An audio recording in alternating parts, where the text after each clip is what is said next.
আদম ধর্ম এমন এক পথ যা মানুষকে অন্ধ করে মৃত্যুর দিকে ঠেলে দেয়। এটি কেবল কোনো কাল্পনিক গল্প নয়, বরং ময়মনসিংহে ঘটে যাওয়া সেই মর্মান্তিক সত্য ঘটনার ছায়া অবলম্বনে নির্মিত, যেখানে একই পরিবারের ৯ জন মানুষ প্রাণ হারিয়েছিলেন। এই আদম ধর্মের আদ্যপ্রান্ত নিয়ে নির্মিত হয়েছে ওয়েব সিরিজ চক্র। প্রথম সিজনে রহস্যের জাল বুনলেও দ্বিতীয় সিজনে পুরো বিষয়টি বিস্তারিত তুলে ধরা হয়েছে। আপনাদের জন্য নিয়মিত এমন সব মুভি এক্সপ্লেনেশন নিয়ে আসি, তাই ঝটপট ভিডিওতে একটি লাইক দিয়ে দিন। চলুন শুরু করা যাক চক্র সিজন 2 এর কাহিনী। প্রথম সিজনের শেষে আমরা দেখেছিলাম হুমায়ুন অত্যন্ত নৃশংসভাবে লুবনাকে ছুরিকাঘাত করে।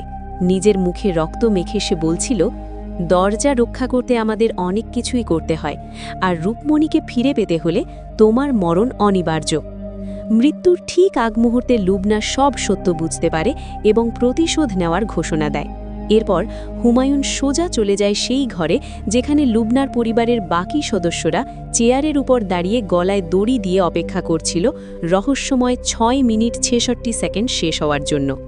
সেখানে কিছু একটা দেখে চমকে ওঠে হুমায়ুন, আর সেখানেই শেষ হয়েছিল প্রথম সিজন। দ্বিতীয় সিজনের শুরুতে দেখা যায় হুমায়ুন সেই ঘরে প্রবেশ করার সাথে সাথেই পরিবারের সবাই চেয়ার থেকে লাফিয়ে পড়ে আত্মহত্যা করে। ভীভৎস এই দৃশ্যের মাঝে হুমায়ুন কেবল হেলালের দড়িটি কেটে তাকে বাঁচিয়ে নেয়। জ্ঞান ফেরার পর হেলাল তার পরিবারের সদস্যদের ঝুলন্ত লাশের দিকে না তাকিয়ে বরং হুমায়ুনকে জিজ্ঞেস করে, জিব্রাইল বলেছিল একজন এসে আমাদের টাকা দিয়ে যাবে, আপনি কি সেই ব্যক্তি? হুমায়ুন পৈশাচিক হেসে উত্তর দেয়, এজন্যই তিনি আপনাকে এত পছন্দ করেন।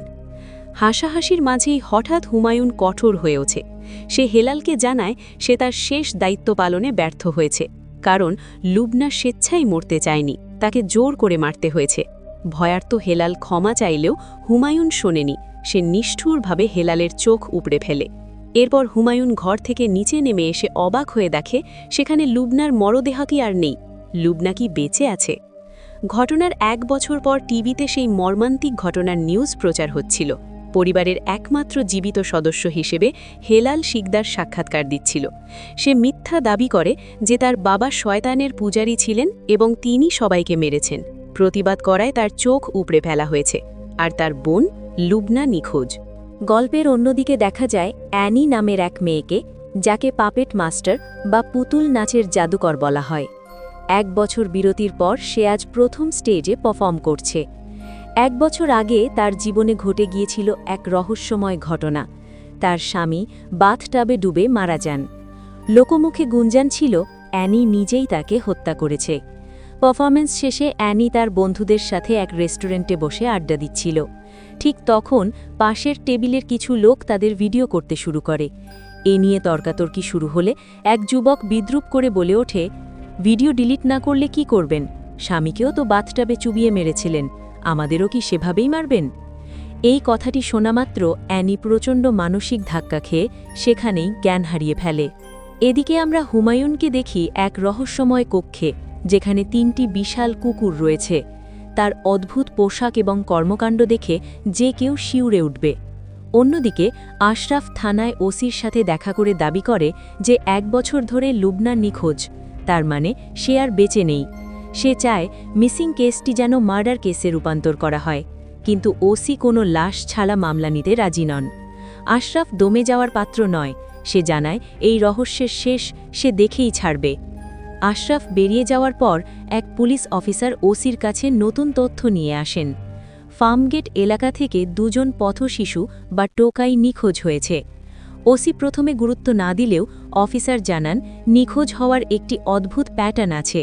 প্রতিটি পূর্ণিমার ঠিক আগেই কেউ না কেউ নিখোঁজ হয় এবং তাদের লাশ আর কখনো খুঁজে পাওয়া যায় না। এই তথ্য ওসিকে কিছুটা ভাবিয়ে তোলে। গল্পের মোড় ঘোরে এক বিশাল ম্যানশনে। সেখানে এক পথশিশুকে রাজকীয় খাবার খেতে দেখা যায়।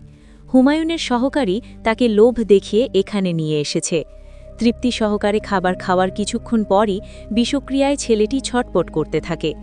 এরপরই দেখা যায় হুমায়ুনের সেই পৈশাচিক রূপ। সে ছেলেটির দেহ খণ্ড বিখণ্ড করে তার রক্ত নিজের মুখে মাখতে থাকে।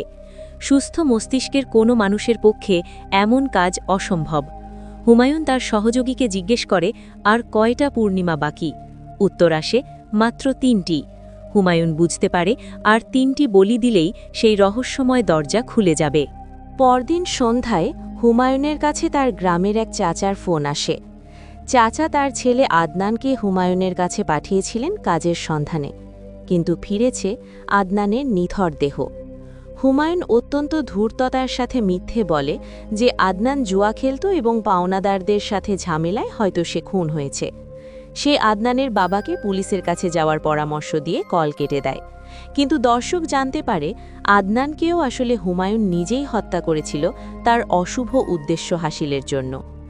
আদনানের মতো কৌতূহলী ছেলেকে সরিয়ে দেওয়া হুমায়ুনের জন্য সময়ের ব্যাপার ছিল, কারণ আদনান হয়তো হুমায়ুনের অশুভ পরিকল্পনা টের পেয়ে গিয়েছিল। এদিকে রাহাত আসে অ্যানি আপার বাড়িতে, মূলত জেনিকে ডাক্তারের কাছে নিয়ে যাওয়ার জন্য। সেখানে গিয়ে সে জানতে পারে অ্যানিও একজন মনোরোগ বিশেষজ্ঞ বা সাইকিয়াট্রিস্টের কাছে গিয়েছেন। এরপর রাহাত জেনিকে নিয়ে ডাক্তারের উদ্দেশ্যে বেরিয়ে পড়ে।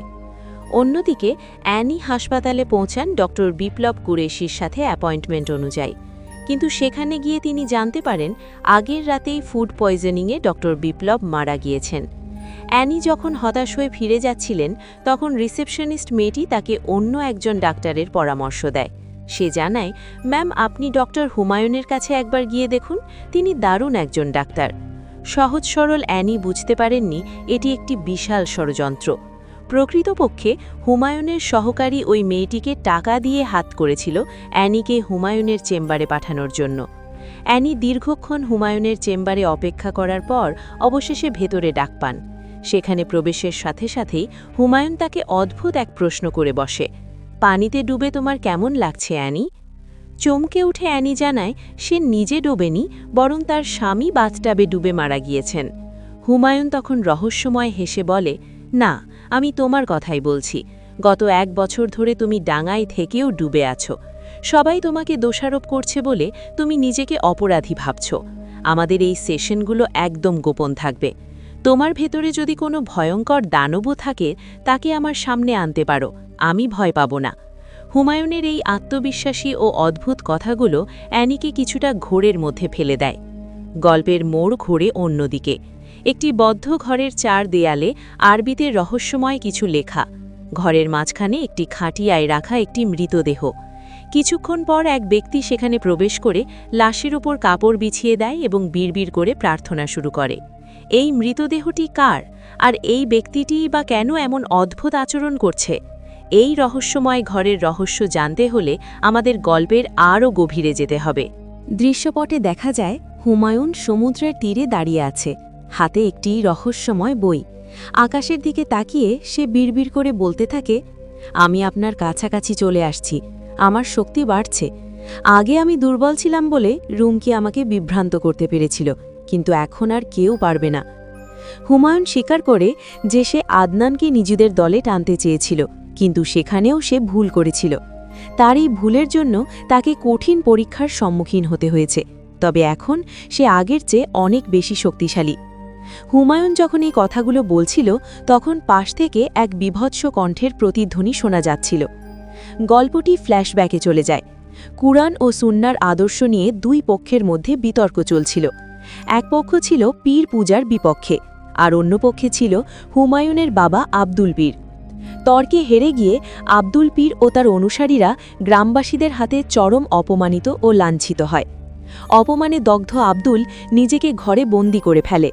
বিলাপ করতে করতে সে যখন দিশেহারা, ঠিক তখনই তার কানে এক অশরীরী কণ্ঠ ভেসে আসে। সেই কণ্ঠ তাকে প্রলোভন দেখায়, যদি আমার কথা মতো চলো তবে পুরো দুনিয়া তোমার পায়ের নিচে থাকবে। ক্ষমতার লোভে আব্দুল সেই অন্ধকারের পথে পা বাড়ায়। বর্তমানে ফিরে এসে দেখা যায় অ্যানির ভাই সিরাজকে। সিরাজ একজন অত্যন্ত সৎ ডাক্তার। সে রোগীদের সব সময় সেরা ওষুধ দেয় বলে তার কাছে দ্বিতীয়বার আসার প্রয়োজন পড়ে না রোগীদের। ফলে তার চেম্বারে পসার জমে না, জানিয়ে তার স্ত্রীর সাথে প্রতিনিয়ত ঝগড়া বাঁধে। তাদের এই অশান্তি আড়াল থেকে লক্ষ্য করছিল তাদের মেয়ে। ঠিক সেই মুহূর্তে সেখানে হাজির হয় অ্যানি। অন্যদিকে রাহাত ও জেনি একটি রেস্টুরেন্টে বসেছিল। জেনি বিয়ের কথা তুললে রাহাত জানায় তার চাকরির অবস্থা এখনও স্থিতিশীল নয়, তাই এখনই বিয়ে করা সম্ভব নয়। জেনি মনে করে সে অন্ধ হয়ে গেছে বলেই হয়তো রাহাত তাকে এড়িয়ে চলছে। রাহাত ওয়াশরুমে গেলে জেনি অভিমানে একা একাই রেস্টুরেন্ট থেকে বেরিয়ে পড়ে। এক জনাকীর্ণ রাস্তায় একা অন্ধ মানুষের পথ চলা কতটা কঠিন তা জেনি হাড়ে হাড়ে টের পাচ্ছিল। রাস্তা পার হতে গিয়ে সে যখন কিং কর্তব্য বিমূঢ়, তখন মেঘলা নামের একটি মেয়ে তাকে সাহায্য করতে এগিয়ে আসে। মেঘলা তাকে নিরাপদ স্থানে বসিয়ে পানি পান করায় এবং সহমর্মিতার সুরে বলে, আপু, এই ঢাকা শহরটা অন্ধ মানুষের জন্য সত্যিই অনেক কঠিন। রাহাত যখন জেনিকে খুঁজে পায়, দুজনেই আবেগে আপ্লুত হয়ে পড়ে। সে রাতেই অ্যানি আবারও হুমায়ুনের চেম্বারে যান। তিনি নিজের পরিবারের দম বন্ধ করা পরিস্থিতির কথা শেয়ার করেন। অ্যানি জানান তার বোন জেনি তার জীবনের একমাত্র ইতিবাচক দিক, তবে জেনির জীবনটা এক যুগ ধরে অন্ধকারে ঢাকা। অনার্স ফার্স্ট ইয়ারে পড়ার সময় এক ভয়াবহ সড়ক দুর্ঘটনায় জেনি তার চোখের জ্যোতি হারায়। গত 12 বছর ধরে রাহাত ছায়ার মতো জেনির পাশে আছে। স্কুল জীবনের সেই প্রেম আজও অটুট আছে। জেনির এই অন্ধত্ব রাহাতকে তার থেকে দূরে সরিয়ে নিতে পারেনি, বরং তাদের ভালোবাসা আরও গভীর হয়েছে। অ্যানির কথা শুনে হুমায়ুন তার মনের ক্ষতগুলো আঙুল দিয়ে দেখিয়ে দেয়। সে বলে, রাহাত যা পেরেছে আপনি তা পারেননি। আপনি না পেরেছেন আপনার স্বামীকে বাঁচাতে, না পেরেছেন বোনকে সাহায্য করতে। এই অপরাধ বোধই, গিল্ট, আপনাকে ভেতর থেকে কুড়ে কুড়ে খাচ্ছে। হুমায়ুন আরও জানায় সে অ্যানির পাপেট শো ইউটিউবে দেখেছে এবং তার মতে ওই পাপেট বা পুতুলটিই হল অ্যানির অল্টার ইগো। যা অ্যানি নিজে বলতে পারেন না, তা তিনি পুতুলের মাধ্যমে প্রকাশ করেন। হুমায়ুনের এমন গভীর বিশ্লেষণে অ্যানি মুগ্ধ হয়ে তাকে তার আগামী সপ্তাহের শোতে আমন্ত্রণ জানান। অন্যদিকে সৎ ডাক্তার সিরাজের চেম্বারে হাজির হয় হুমায়ুনের রহস্যময় সেই সহকারী। সে নিজেকে জহুরি দাবি করে সিরাজকে এক অদ্ভুত প্রস্তাব দেয়। মাত্র 2 ঘন্টার একটি অপারেশনে একটি কিডনি সরিয়ে দেওয়ার বিনিময়ে সে 5 লক্ষ টাকা অফার করে এবং অগ্রিম হিসেবে 2 লক্ষ টাকা টেবিলের উপর রাখে। সিরাজ লাইসেন্সের কথা তুললে সে দম্ভের সাথে জানায় ক্ষমতা থাকলে লাইসেন্সের প্রয়োজন হয় না।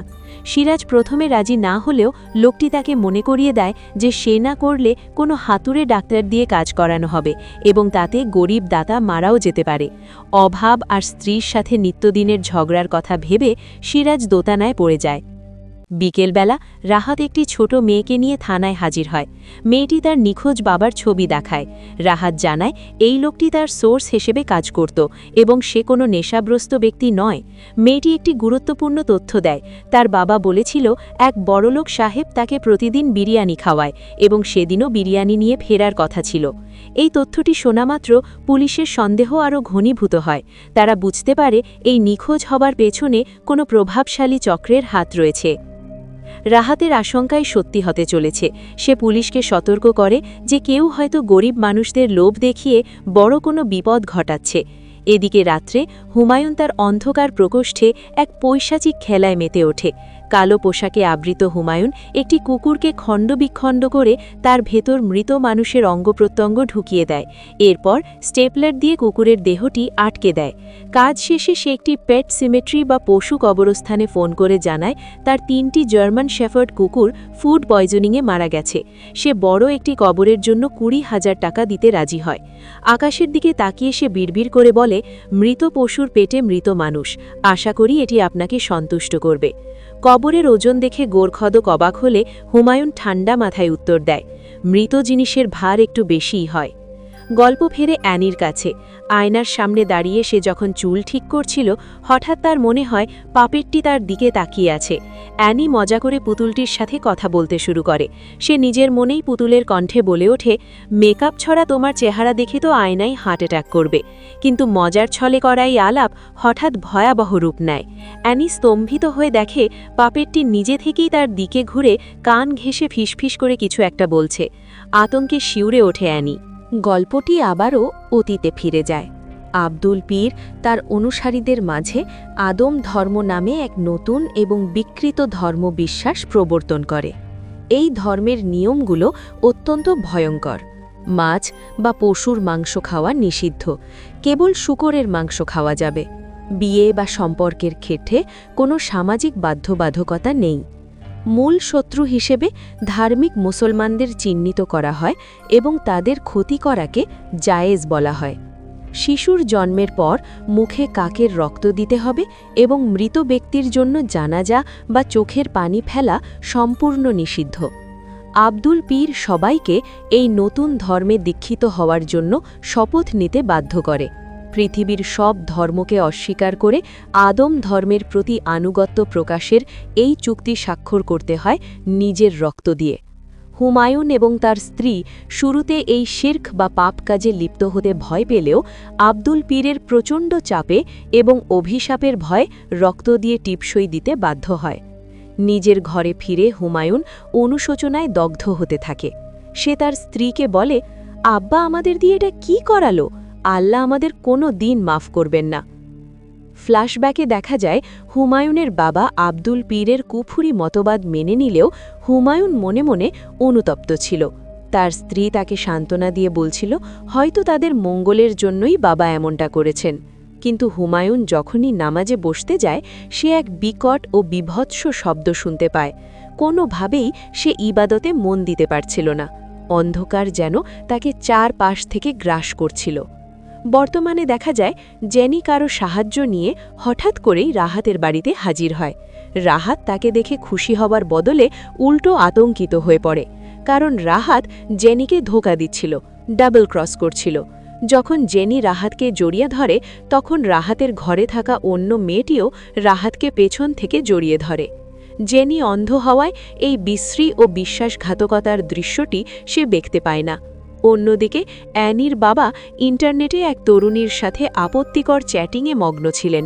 সেই মেয়েটি তাকে দেখা করার প্রলোভন দেখাচ্ছিল, যা অ্যানির মা দেখে ফেললে ঘরে এক অস্বস্তিকর পরিবেশ তৈরি হয়। এদিকে একটি নির্জন কক্ষে হেলাল ও হুমায়ুনের সহযোগী মিলে একজনকে অমানসিক নির্যাতন করছিল। লোকটির নাম সালিম। সে যাতে মুখ খুলতে না পারে তাই সে নিজের জিভ নিজেই কামড়ে ছেড়ে ফেলেছিল। তাকে ওয়াটার বোর্ডিং বা মুখে কাপড় দিয়ে পানি ঢেলে শ্বাসরোধ করে কষ্ট দেওয়া হচ্ছিল। সালিমের সহযোগী টেলিপ্যাথির মাধ্যমে তাকে মুক্তি দেওয়ার আকুতি জানাচ্ছিল। অবশেষে সেই দিনটি আসে, অ্যানির পাপেট শো।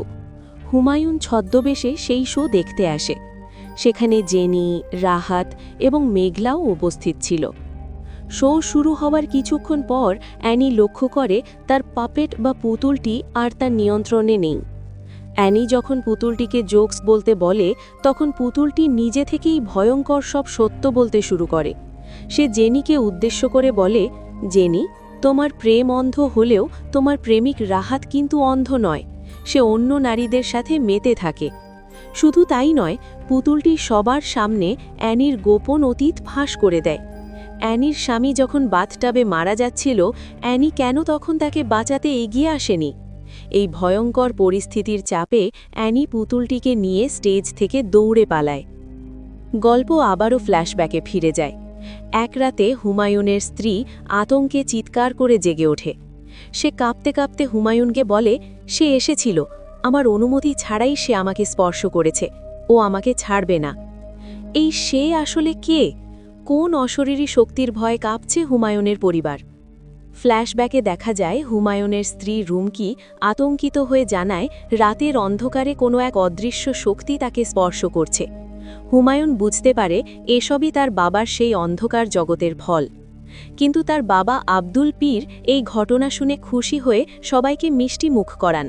তিনি দাবি করেন রুমকির গর্ভে যা বড় হচ্ছে তা কোনো সাধারণ সন্তান নয়, বরং আদম তার বংশবিস্তারের জন্য রুমকির শরীর বেছে নিয়েছে। হুমায়ুন একে নিজের সন্তান দাবি করলে বাবা তাকে চুক্তির কথা মনে করিয়ে দিয়ে ধমক দেন। এমনকি রাতে রুমকির পেটের ওপর রক্ত দিয়ে লিখে সেই কাঁচা মাংস খেতে শুরু করেন আব্দুল পীর, যা দেখে রুমকি শিউরে ওঠে। পরিবারের ওপর শয়তানের প্রভাব দিন দিন বাড়তে থাকে। আগুনের চারপাশে ঘুরে কাঁচা মাংস খাওয়ার মতো বিভৎস সব আচার চলতে থাকে। একদিন রাতে হুমায়ুন দেখতে পায় তার বাবা রুমকির ঘরে ঢুকে অদ্ভুত আচরণ করছেন। হুমায়ুন নিশ্চিত হয় যে তার বাবার মানসিক ভারসাম্য নষ্ট হয়ে গেছে এবং তিনি এই অনাগত সন্তানকে শয়তানের অংশ মনে করছেন। জীবন বাঁচাতে সেই রাতেই হুমায়ুন আর রুমকি সব গুছিয়ে ট্রেন ধরে গ্রাম ছেড়ে পালিয়ে যায়। বর্তমানে ফিরে দেখা যায় হুমায়ুন অ্যানির বাড়িতে হাজির হয়েছে। অ্যানি তাকে দেখে চমকে উঠলেও তার মা খুশি হন। অ্যানি সেদিনের পাপেট শোর ভয়াবহ অভিজ্ঞতার কথা জানায়। সে বলে, সেদিন কথাগুলো আমি বলিনি, হিচকক যেন জীবন্ত হয়ে গিয়েছিল। হুমায়ুন অত্যন্ত চতুরতার সাথে একে অবচেতন মনের খেলা বলে ব্যাখ্যা করে। সে বোঝায় যে অ্যানি যা মুখে বলতে পারেন না, অতিরিক্ত মানসিক চাপে তার অবচেতন মন পপেটের মাধ্যমে তা প্রকাশ করে দিয়েছে। জেনির অনুরোধে হুমায়ুন অ্যানিকে মন ভালো করার জন্য বাইরে কোথাও নিয়ে যাওয়ার প্রস্তাব দেয়। অন্যদিকে রাহাতের আসল রূপ বেরিয়ে আসে।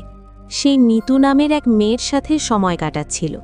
জেনি কল দিলে রাহাত ইউটিউবে ট্রাফিক জ্যামের শব্দ বাজিয়ে মিথ্যে বলে যে সে রাস্তায় আটকে আছে। সহজ সরল জেনি তা বিশ্বাস করে নেয়। রাহাত একদিকে জেনির সাথে প্রেমের অভিনয় করছে, অন্যদিকে মিতুর সাথে পরকীয়ায় লিপ্ত। মিতু নিজেও অবাক হয় যে রাহাত কিভাবে একজন অন্ধ মেয়েকে এভাবে বছরের পর বছর বোকা বানিয়ে চলেছে। অন্যদিকে দেখা যায় জেনি তার অন্ধত্ব দূর করার আশায় মেঘলার সাথে দেখা করতে আসে। মেঘলা তাকে প্রলোভন দেখায় যে যা বিজ্ঞান পারে না তা অনেক সময় প্রকৃতি বা আয়ুর্বেদ দিয়ে সম্ভব। সে জেনিকে একটি বিশেষ উদ্ভিদের কথা বলে যা নাকি তার চোখের জ্যোতি ফিরিয়ে দিতে পারে। সরল বিশ্বাসে জেনি মেঘলার ওপর ভরসা করে তার সাথে যেতে রাজি হয়। কিন্তু মেঘলা আসলে কে? সে কি সত্যিই জেনিকে সাহায্য করতে চায়, নাকি এর পেছনে অন্য কোনো উদ্দেশ্য আছে? হুমায়ুন অ্যানিকে নিয়ে একটি খোলা ময়দানে ঘুরতে যায়। মুক্ত বাতাস আর সুন্দর পরিবেশে অ্যানি দীর্ঘদিনের মানসিক চাপ থেকে মুক্তি অনুভব করে। কিন্তু হঠাৎ আবহাওয়া বদলে যায়। আকাশ কালো করে বৃষ্টি নামতে শুরু করে। তারা দুজনে গাড়ির ভেতর আশ্রয় নেয়। বৃষ্টির সেই রোমান্টিক পরিবেশে হুমায়ুন আর অ্যানি একে অপরের খুব কাছে চলে আসে। অ্যানি হুমায়ুনের কাঁধে মাথা রেখে এক অন্য রকম প্রশান্তি খুঁজে পায়। টাকার অভাবে এবং পারিবারিক অশান্তিতে অতিষ্ঠ হয়ে ডাক্তার সিরাজ শেষ পর্যন্ত সেই অবৈধ কিডনি ট্রান্সপ্ল্যান্ট অপারেশনটি সম্পন্ন করে। কাজ শেষে তাকে চুক্তিমতো বাকি ৩ লক্ষ টাকাও বুঝিয়ে দেওয়া হয়। টাকা হাতে পেলেও সিরাজের মনে খচখচানি রয়েই যায়। সে কি ঠিক করল, বা কি ভুল? সে কি স্রেফ অর্থের লোভে একজন মানুষের অঙ্গহানি করতে সাহায্য করল? পরদিন হুমায়ুনের চেম্বারে বসে অ্যানি তার মৃত স্বামী রাজীব সম্পর্কে এক চাঞ্চল্যকর তথ্য দেয়। অ্যানি জানায় বিয়ের ৩ বছর পর সে জানতে পারে রাজীবের জগৎটা ছিল সম্পূর্ণ আলাদা। রাজীবের ভেতরে কোনো নারীকে ভালোবাসার ক্ষমতা বা প্রবৃত্তি কোনোটাই ছিল না। সমাজের কাছে সে স্বাভাবিক পুরুষ সেজে থাকলেও ভেতরে সে ছিল অন্যরকম। অ্যানি রাজীবকে ঘৃণা করেনি, বরং বন্ধু হয়ে তাকে বদলে দিতে চেয়েছিল। কিন্তু রাজীবের মৃত্যুর পর সমাজ ও মিডিয়া অ্যানিকেই খুনি বা পরকীয়া আসক্ত হিসেবে অপবাদ দেয়। রাজীবের সম্মান বাঁচাতে অ্যানি সেদিন চুপ ছিল। হুমায়ুন আবারও অ্যানির মনস্তত্ত্ব নিয়ে খেলে এবং তাকে আশ্বস্ত করে যে সে শেষ পর্যন্ত অ্যানির পাশে থাকবে। গল্পের বড় টুইস্টই আসে যখন দেখা যায় অ্যানির বৃদ্ধ বাবা সেই সুন্দরী মেয়েটির সাথে দেখা করতে গিয়েছেন। সেই মেয়েটি আর কেউ নয়, মেঘলা, যে একদিকে জেনিকে সাহায্যের নাটক করছে, অন্যদিকে তার বাবাকে রূপের জালে ফাঁসিয়ে অন্তরঙ্গ সময় কাটাচ্ছে। একই পরিবারের বাবা ও মেয়েকে নিয়ে মেঘলার এই খেলার পেছনে লুকিয়ে আছে কোনো এক গভীর ষড়যন্ত্র। গল্পটি আবারও অতীতে ফিরে যায়। হুমায়ুন আর রুমকি যখন গ্রাম থেকে পালিয়ে শহরে আসে, তখন তারা মনে করেছিল যে তারা সেই জাহান্নাম থেকে মুক্তি পেয়েছে। কিন্তু নিয়তি হয়তো তাদের জন্য আরও ভয়াবহ কিছু লিখে রেখেছিল। ফ্ল্যাশব্যাকে দেখা যায় হুমায়ুন ও রুমকি শহর থেকে শহরে পালিয়ে বেড়ালেও সেই বিভৎস পিছুটান তাদের ছাড়ছিল না। অদ্ভুত সেই শব্দগুলো সব জায়গায় তাদের তাড়া করে ফিরছিল। রুমকির প্রসব বেদনা শুরু হলে হুমায়ুন তাকে হাসপাতালে নিয়ে যায়। সেখানে ডাক্তার পরীক্ষা নিরীক্ষা করার পর এক চাঞ্চল্যকর ভৌতিক তথ্য দেন। ডাক্তার জানান রুমকির পেটে কোনো রক্তমাংসের সন্তানের অস্তিত্বই নেই, অথচ রুমকির পেট ছিল সন্তান সম্ভবা নারীর মতোই স্ফীত। এই অলৌকিক ঘটনায় হুমায়ুন ও রুমকি চরম আতঙ্কিত হয়ে হাসপাতাল থেকে পালিয়ে আসে। তারা বুঝতে পারে আদম ধর্মের সেই অভিশপ্ত চুক্তি তাদের জীবনকে নরক বানিয়ে ছেড়েছে। হাসপাতালে থাকাকালীন হুমায়ুন হঠাৎ দেখতে পায় সেই রহস্যময় সেলিমকে। সেলিম সেখানে কেন এসেছিল এবং কাকে নিতে এসেছিল তা হুমায়ুনের কাছে স্পষ্ট হয় না, তবে সেলিমের উপস্থিতি এক অশুভ সংকেত বহন করছিল। অন্যদিকে মেঘলা জেনিকে নিজের আয়ত্তে আনার জন্য হিমালয়ের সাধকদের দোহাই দিয়ে একটি রহস্যময় অশুভের বক্স উপহার দেয়। সে জেনিকে নির্দেশ দেয় ঠিক ভোর 5টায় এটি সেবন করতে এবং এই কথা রাহাত বা অ্যানি কাউকেই না জানাতে। মেঘলা জেনির মনে গেঁথে দেয় যে এই বিশ্বাস ভাঙলে তার চোখের জ্যোতি আর কখনোই ফিরবে না। জেনি সরল বিশ্বাসে তাকে কথা দেয়।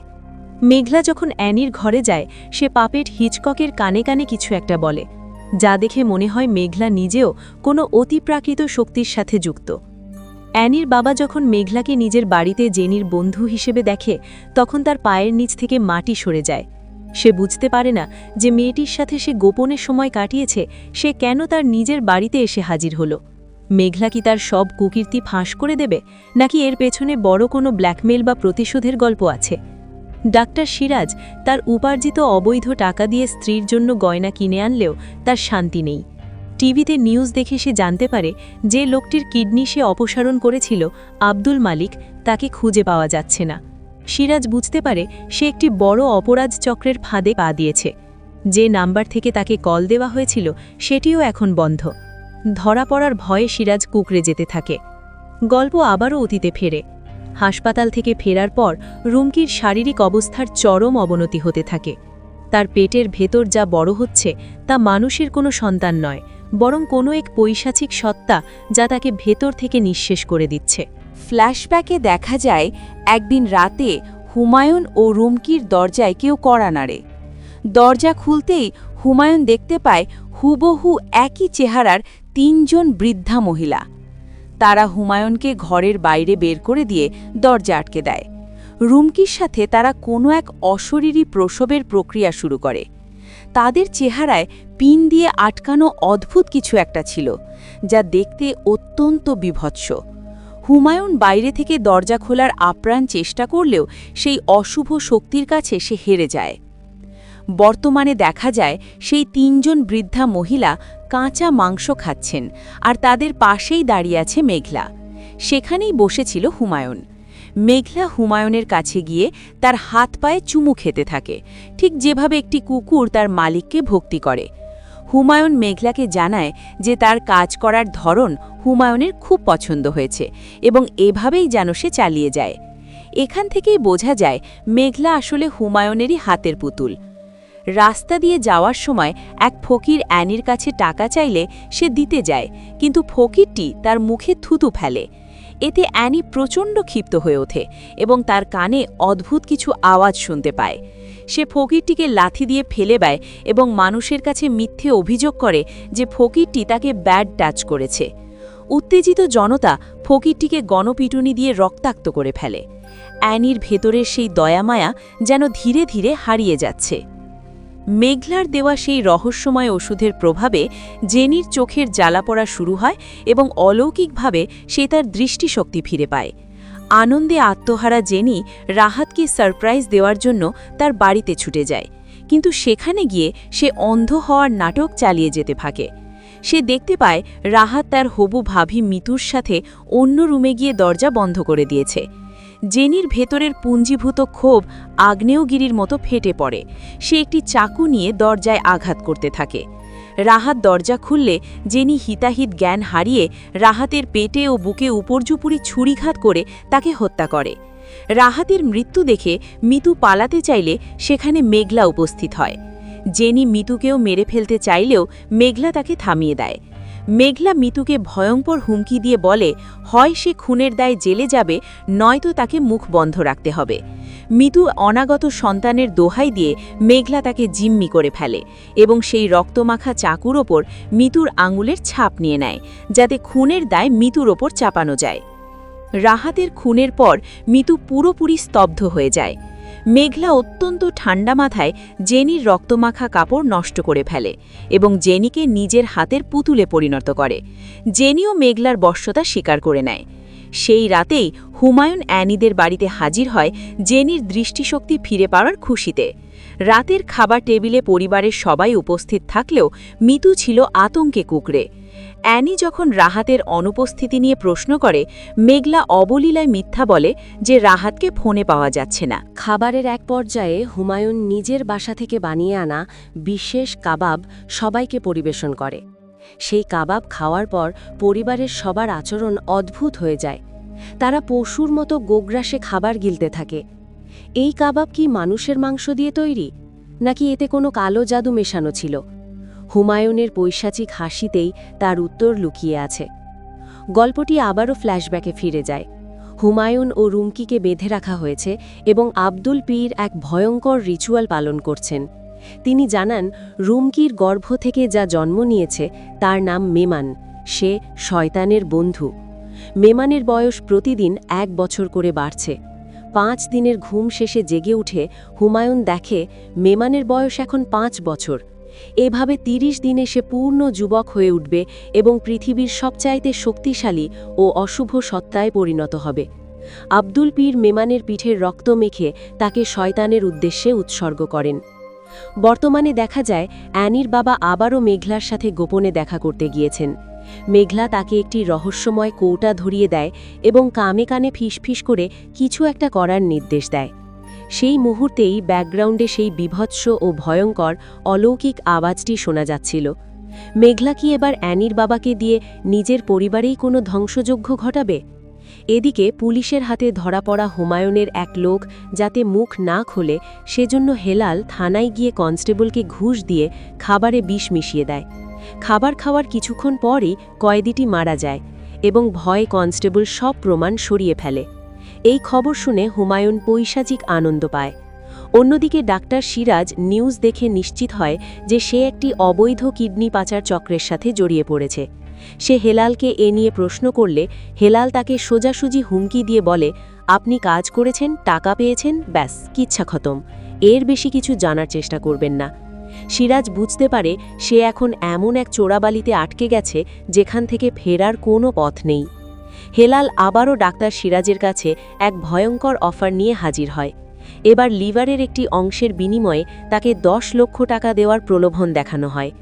সিরাজের কানে তখন সেই অশরীরী ও বিভৎস শব্দগুলো বাজছিল যা তাকে এই কাজ করতে প্ররোচিত করছিল। নিজেকে সামলে নিয়ে সিরাজ যখন পুলিশে যাওয়ার হুমকি দেয় তখন হেলাল পৈশাচিক হেসে তাকে মনে করিয়ে দেয় যে সিরাজ নিজেও এখন একজন অপরাধী। সেই 5 লক্ষ টাকা আর স্ত্রীর গয়নার কথা পুলিশ জানলে সিরাজের ক্যারিয়ার ধ্বংস হয়ে যাবে। হেলালের এই ঠান্ডা হুমকি সিরাজকে এক গভীর অন্ধকারে ঠেলে দেয়।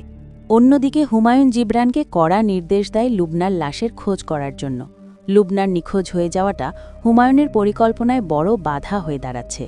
জিবরান আপ্রাণ চেষ্টা করলেও হুমায়ুন তার ওপর ক্ষুব্ধ হয়ে ওঠে এবং ভয়ঙ্কর কণ্ঠে বলে, আল্লাহ চেষ্টা পছন্দ করেন আর শয়তান পছন্দ করে ফলাফল।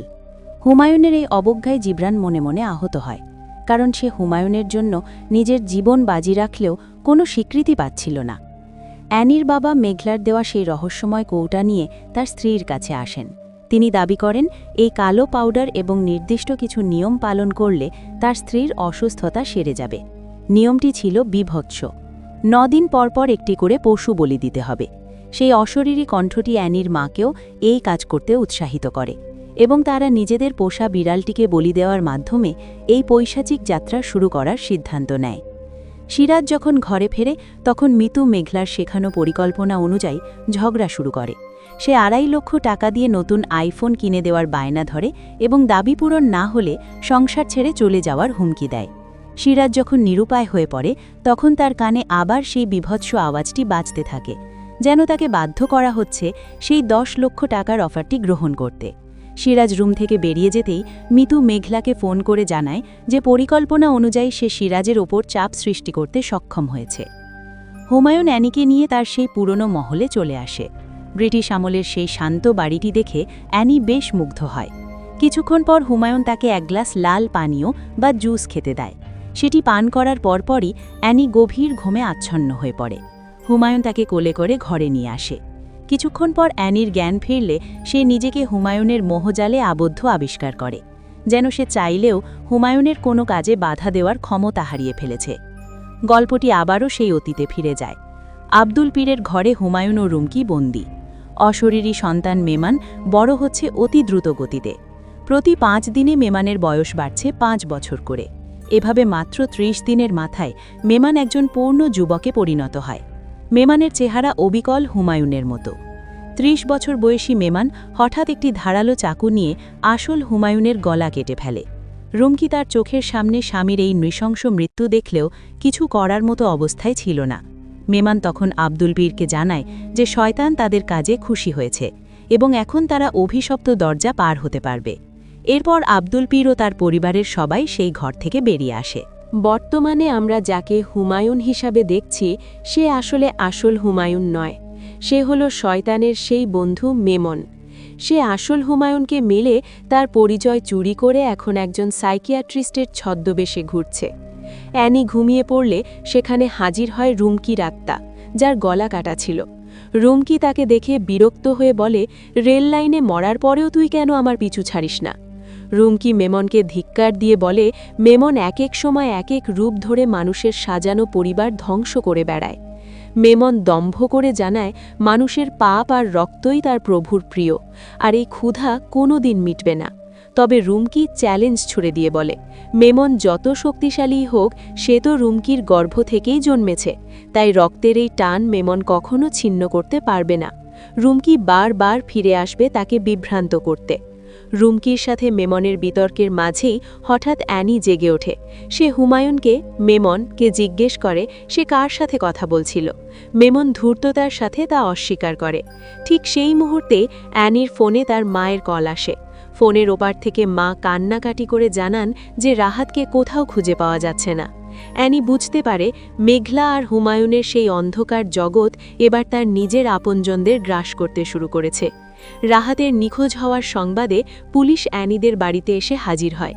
জেনিকে জেরা করার সময় পুলিশ এক চাঞ্চল্যকর তথ্য দেয়। তারা জানায় যেদিন রাহাত নিখোঁজ হয় সেদিন তার ফ্ল্যাটের আশপাশের 7টি সিসিটিভি ক্যামেরায় রহস্যজনকভাবে অকেজো ছিল। তবে সবচেয়ে বড় বোমাটি ফাটান পুলিশ অফিসার যখন তিনি জানান যে গত 3 মাস ধরে মিতু সপ্তাহে অন্তত 2 বার করে রাহাতের ফ্ল্যাটে যেত। যখন সিরাজ চেম্বারে আর জেনি বাড়িতে থাকত তখনই মিতু সেখানে ঘণ্টার পর ঘণ্টা সময় কাটাত। এই সত্য প্রকাশ পাওয়ার পর পুরো পরিবার স্তব্ধ হয়ে যায়।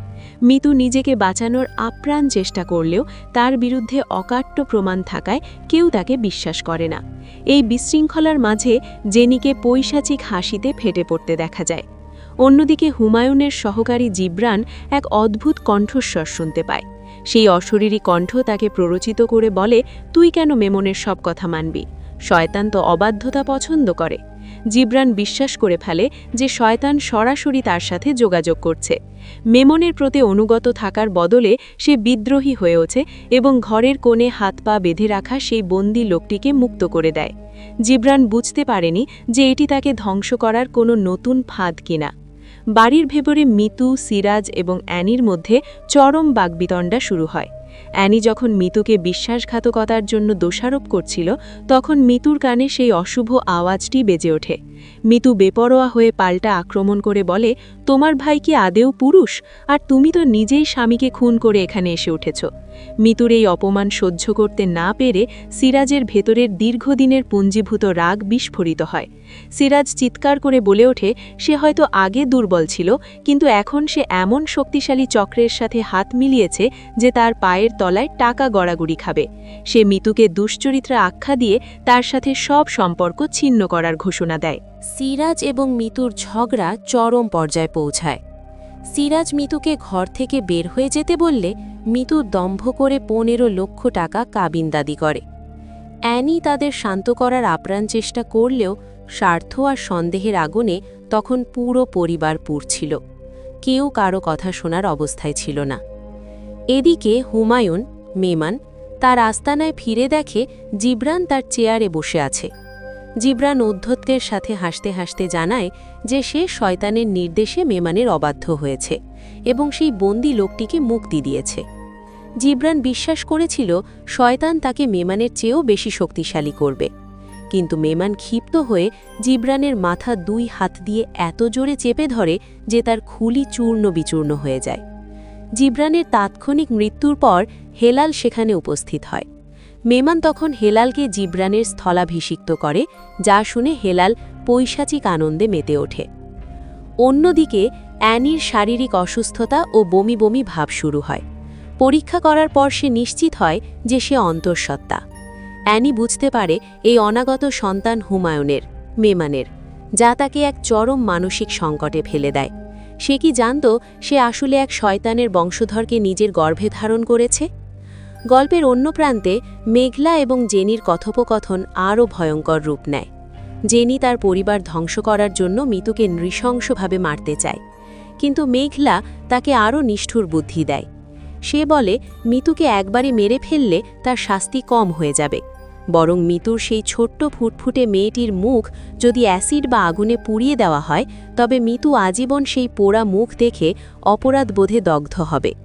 সে ভাববে তার পাপের শাস্তি তার মেয়ে ভোগ করছে। এই ভয়াবহ পরিকল্পনায় জেনি একমত হয় এবং দুজনেই এক বিভৎস পৈশাচিক হাসিতে মেতে ওঠে। মেমান, হুমায়ুন, মেঘলা এবং হেলালকে এক ভয়ঙ্কর সত্যের মুখোমুখি করে।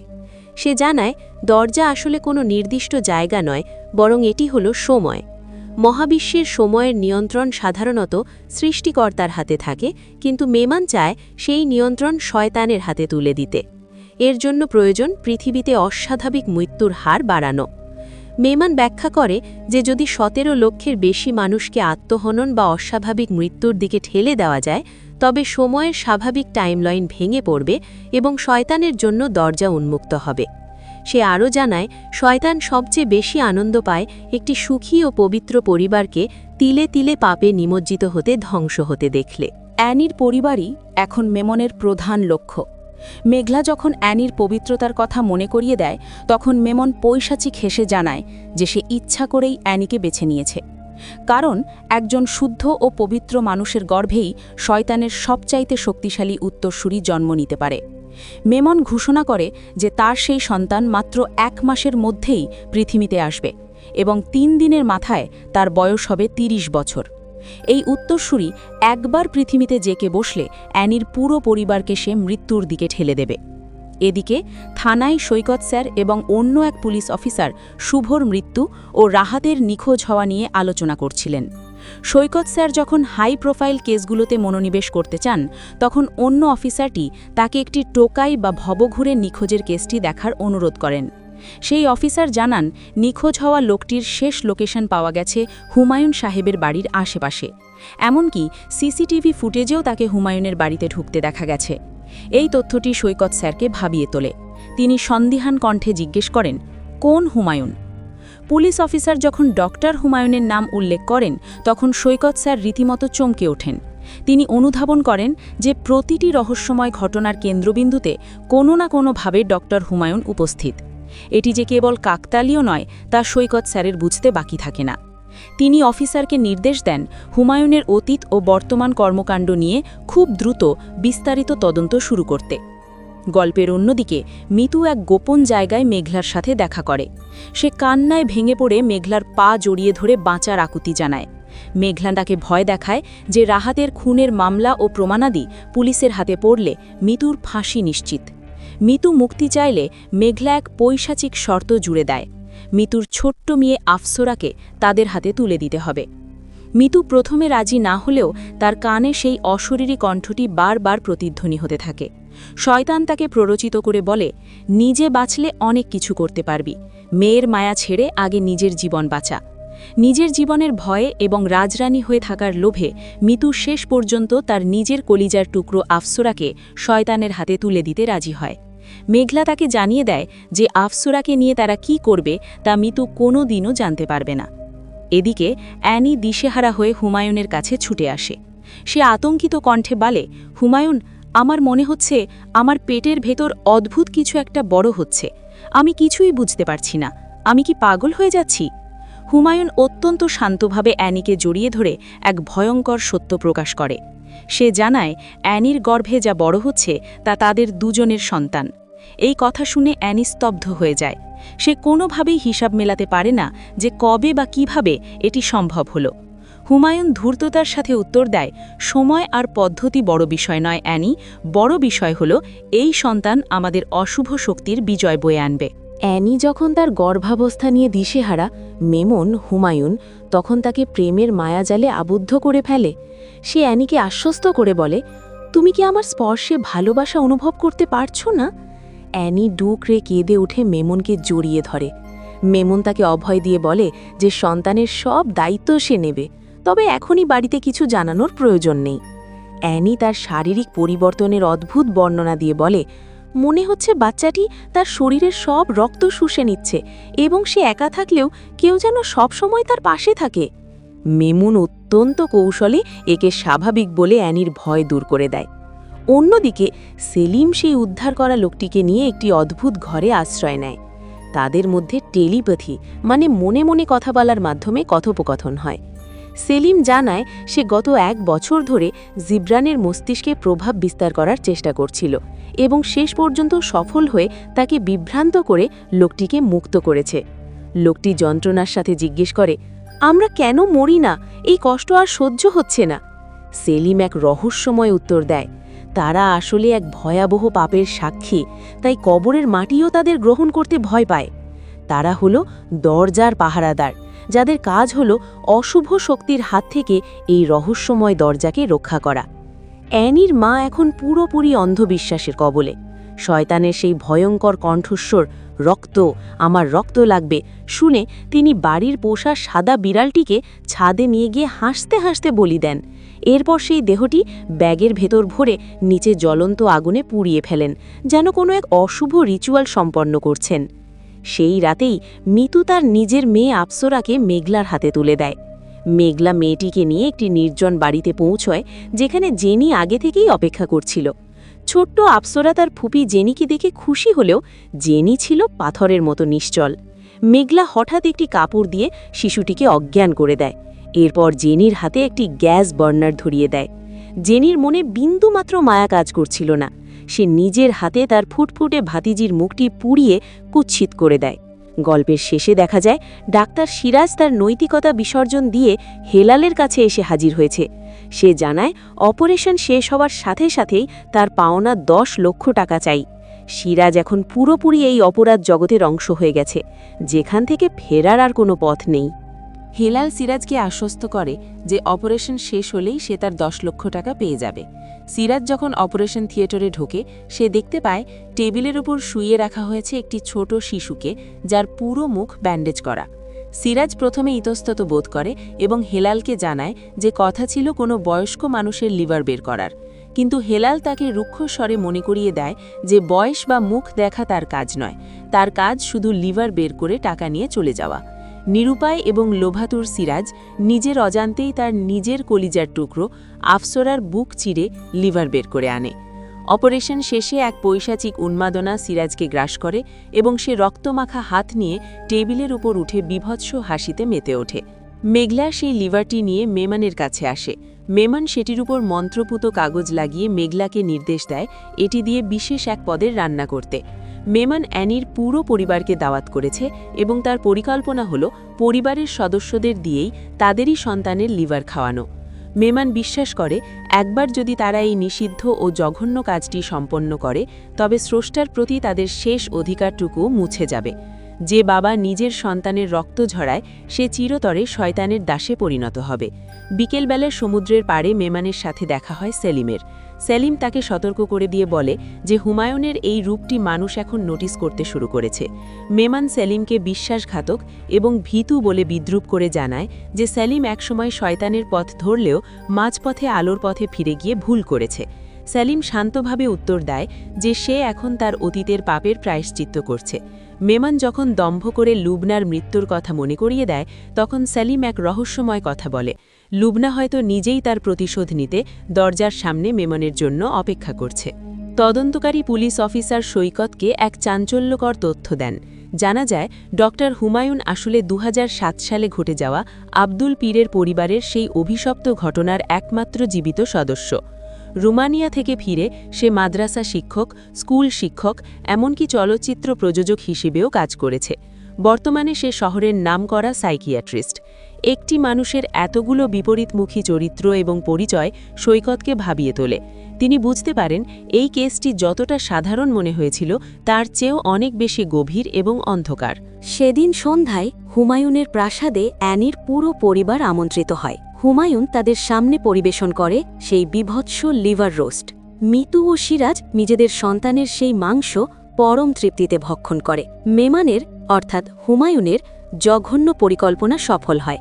যে বাবা মা নিজের সন্তানের রক্ত ও মাংস গ্রহণ করে, স্রষ্টার প্রতি তাদের সব অধিকার চিরতরে বিলীন হয়ে যায়। তারা এখন পুরোপুরি শয়তানের দাসে পরিণত। পরদিন সমুদ্রের পাড়ে হাঁটার সময় অ্যানির গর্ভাবস্থা চূড়ান্ত পর্যায়ে পৌঁছে যায়। মেমন যখন নিজের উত্তরসূরির আগমনের অপেক্ষায় বিভোর, তখন অ্যানি এক ভয়াবহ সত্য ফাঁস করে।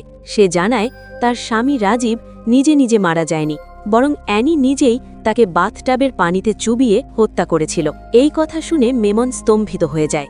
সে ভেবেছিল অ্যানি পবিত্র, কিন্তু দেখা গেল সে একজন খুনি।